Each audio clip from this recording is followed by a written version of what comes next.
Hi guys, me again. I'm going to carry on reading Wonder. We are up to chapter called Four Things. It's on page 142 and Jack Will is narrating. First of all, you do get used to his face. The first couple of times I was like, whoa, I am never going to get used to this. And then after about a week I was like, oh, it's not so bad. Second of all, he's actually a really cool dude. I mean, he's pretty funny. Like, the teacher will say something and August will whisper something funny to me that no one else hears and totally makes me crack up.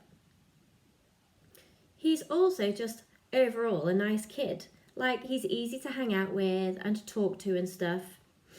Third of all, he's really smart. I thought he'd be behind everyone because he'd not gone to school before, but in most things, he's way ahead of me. I mean, maybe not as smart as Charlotte or Zamina, but he's up there. And unlike Charlotte or Zamina, he lets me cheat off him if I really need to, though I've only needed to a couple of times. He also let me copy his homework once, though we both got into trouble for it after class.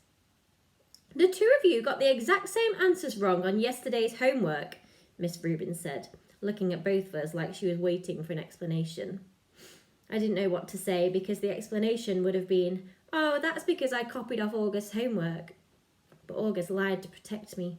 He was like, oh, that's because we did our homework together last night, which wasn't true at all. Well, doing homework together is a good thing, Miss Rubin answered, but you're supposed to still do it separately, okay? You could work side by side if you want, but you can't actually do your homework together, okay? Got it? After that, we left the classroom and I said, dude, thanks for doing that. And he was all like, no problem. That was cool. Fourthly, now that I know him, I would say I actually do want to be friends with August. At first, I admit it, I was only friendly to him because Mr. Tushman asked me to be especially nice and all that. But now I would choose to hang out with him. He laughs at all my jokes, and I feel kind of like I can tell August anything. Like he's a good friend.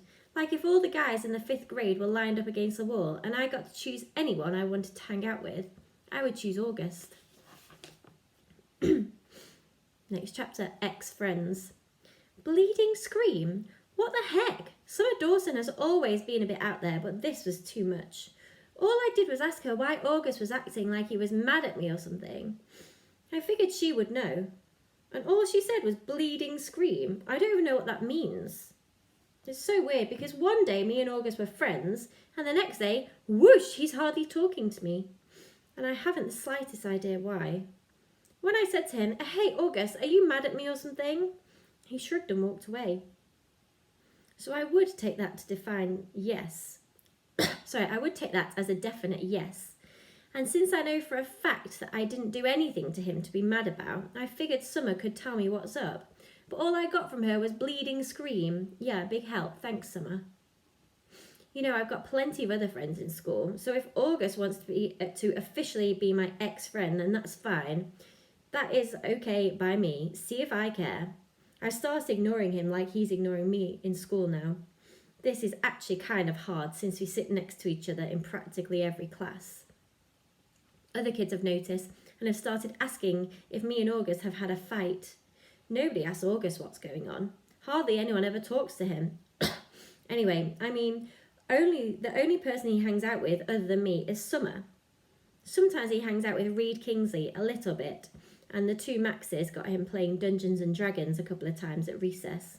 Charlotte, for all her goody two-shoeing, doesn't ever do more than nod hello when she's passing him in the hallway. I don't know if everyone's still playing the plague thing behind his back, because no one ever told me about it directly, but my point is that it's not like he has a whole lot of other friends that he could be hanging out with instead of me. If he wants to diss me, then he's the one who loses, not me. Sorry guys, tea break. So this is how things are between us now. We only talk to each other about stuff if we absolutely have to. Like, I'll say, what did Ruben say the homework was? And he'll give the answer. Or he'll be like, can I use your pencil sharpener? And I'll get my pencil sharpener out of my pencil case for him. But as soon as the bell rings, we go our separate ways.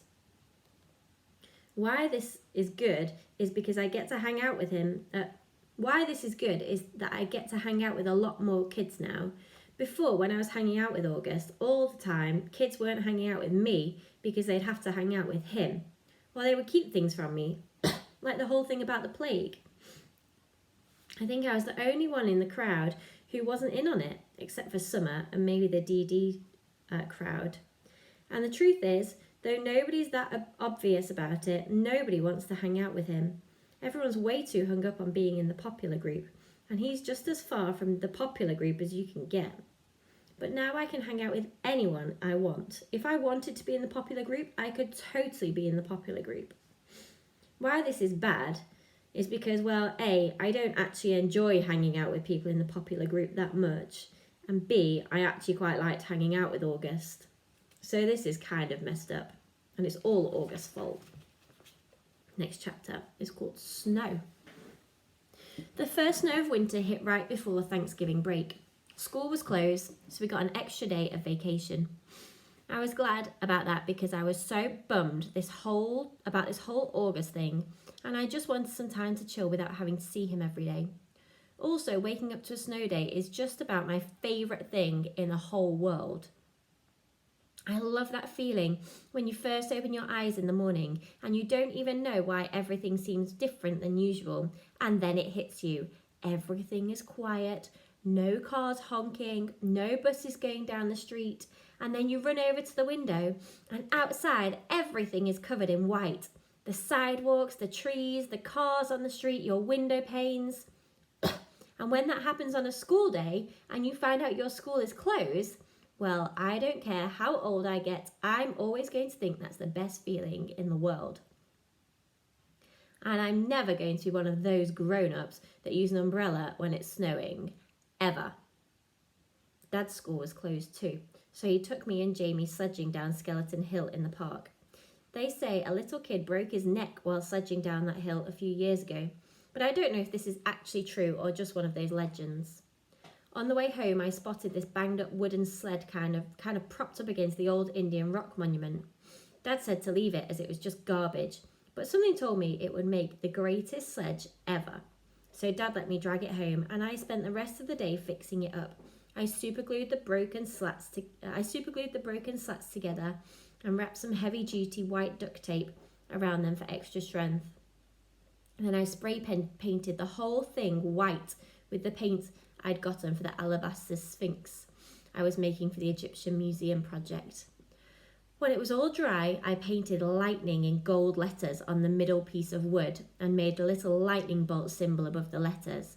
It looked pretty professional, I have to say. Dad was like, "Wow, Jackie, you were right about that sledge." The next day we went back to Skeleton Hill with lightning.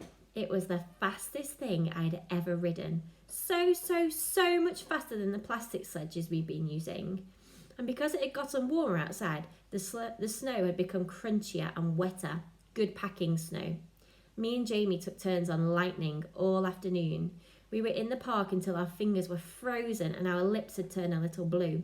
Dad practically had to drag us home. By the end of the weekend, the snow had started turning grey and yellow, and then a rainstorm turned most of the snow to slush. When we got back to school on Monday, there was no snow left. It was rainy and yucky the first day back from vacation, a slushy day, and that's how I was feeling inside too. I nodded hey to August the first time I saw him. We were in front of the lockers, and he nodded hey back. I wanted to tell him about lightning, but I didn't. Next chapter, Fortune favours the bold. Mr. Brown's September precept was, "Fortune favours the bold." We were all supposed to write a paragraph about some time in our lives when we did something very brave and how, because of it, something good happened to us. I thought about this a lot, to be truthful. I have to say that I think the bravest thing I ever did was become friends with August, but I couldn't write about that, of course. I was afraid that we'd have to read them out loud, or Mr. Brown would put them up on the bulletin board like he does sometimes. So instead, I wrote this lame thing about how I used to be afraid of the ocean when I was little. It was dumb, but I couldn't think of anything else. I wonder what August wrote about. He probably had a lot of things to choose from. Next chapter. Sorry, going back to the last one. Fortune favours the bold. I really like that. Being brave and putting yourself out there. often is really worth doing.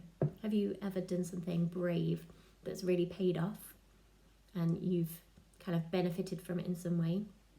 Maybe you can tell me on Dojo or Padlet. Private school.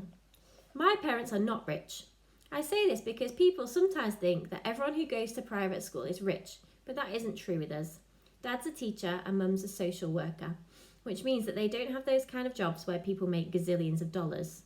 We used to have a car, but we sold it when Jamie started kindergarten at Beecher Prep. We don't live in a big townhouse or in one of those doorman buildings along the park. We live on the top floor of a 5-story walk-up we rent from an old lady named Donna Petra, all the way from the other side of Broadway. That's code for the section of North River Heights where people don't want to park their cars. Me and Jamie share a room. I overhear my parents talk about things like, can we do without an air conditioner one more year? Or maybe I can work 2 jobs this summer.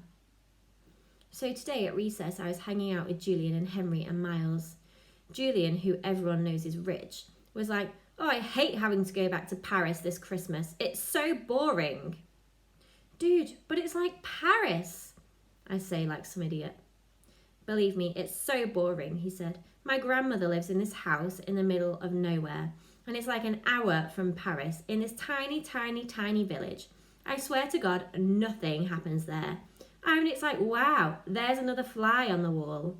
Look, there's a new dog sleeping on the sidewalk. Yippee. I laughed. Sometimes Julian could be funny. Though my parents are talking about throwing a big party this year instead of going to Paris. I hope so. What are you doing over break? Said Julian. Just hanging out, I said. You're so lucky, he said. I hope it snows again, I answered. I got this new sledge that is so amazing. I was about to tell them about lightning, but Miles started talking first. I got a new sledge too, he said. My dad got it from Hamacher Sledma, so it's state of the art. How can a sledge be state of the art? Said Julian. It was like $800 or something. Whoa! We should all go sledging and have a race down Skeleton Hill, I said. That hill is so lame, answered Julian. Are you kidding? I said. Some kid broke his neck there. That's why it's called Skeleton Hill. Julian narrowed his eyes and looked at me like I was the biggest moron in the world. It's called Skeleton Hill because there's an ancient Indian burial ground underneath, duh, he said. Anyway, it should be called Garbage Hill now. It's so freaking junky. Last time I was there, it was so gross, like with soda cans and broken bottles and stuff. He shook his head. I left my old sled there, said Miles. It was the rubbishest piece of junk, and someone took it too. Maybe a hobo wanted to go sledging, laughed Julian. Where did you leave it? I said. By the big rock at the bottom of the hill, and I went back the next day and it was gone. I couldn't believe someone actually took it. Here's what we can do, said Julian. Next time it snows, my dad could drive us all up to his golf course in Westchester that makes Skeleton Hill look like nothing. Hey, Jack, where are you going? I started to walk away. Oh, I've got to get a book out of my locker, I lied. I just wanted to get away from them fast. I didn't want anyone to know that I was the hobo who'd taken that sledge. Oh, those boys are so mean. See you tomorrow.